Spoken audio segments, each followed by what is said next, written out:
Hi welcome back to my channel Sreeja Satish. இன்றைக்கி ஒரு cooking video பார்க்க போகிறோம். வாங்க என்ன ரெசிபின்னு வீடியோக்குள்ளே போய் பார்க்கலாம்.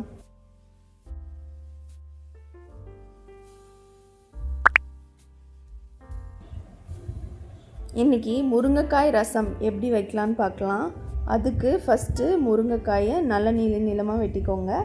2 தக்காளி, பாசிப்பருப்பு, மஞ்சத்தூள், கல்லுப்பு இதெல்லாம் எடுத்துக்கோங்க. முருங்கைக்காய் நம்ம குக்கரில் போட்டு வேக தான் வைக்க போகிறோம். வேக வச்சுட்டு மசிக்க போகிறோம். அதனால் இவ்வளோ நீளமாக வெட்டினாலும் ப்ராப்ளம் இல்லை. இப்போ நம்ம குக்கரில் எல்லாத்தையும் சேர்த்துக்கலாம். ஃபஸ்ட் முருங்கைக்காய் சேர்த்துக்கோங்க. அப்புறம் 2 தக்காளி, பாசிப்பருப்பு, கல்லுப்பு, மஞ்சத்தூள் இதெல்லாம் சேர்த்துக்கோங்க.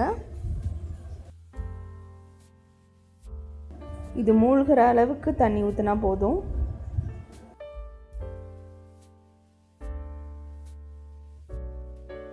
இப்போது குக்கரை மூடி வச்சு 3 விசில் விட்டு எடுத்துக்கலாம்.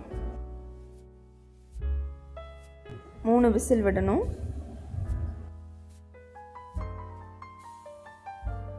3 விசில் வந்துருச்சு. அதுக்கப்புறம் நம்ம இப்போ ஓப்பன் பண்ணி பார்க்கலாம்.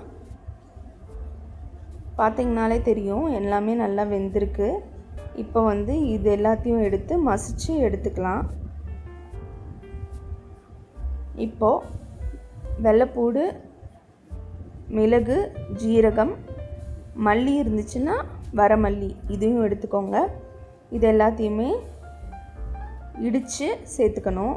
இப்போது எண்ணெய் ஊற்றி இந்த மசாலாவெல்லாம் இடிச்சிட்டு ஒரு பச்சை மிளகா, கொஞ்சம் மஞ்சத்தூள், இடித்த மசாலா இதெல்லாம் போட்டு நல்லா வதக்கிக்கோங்க.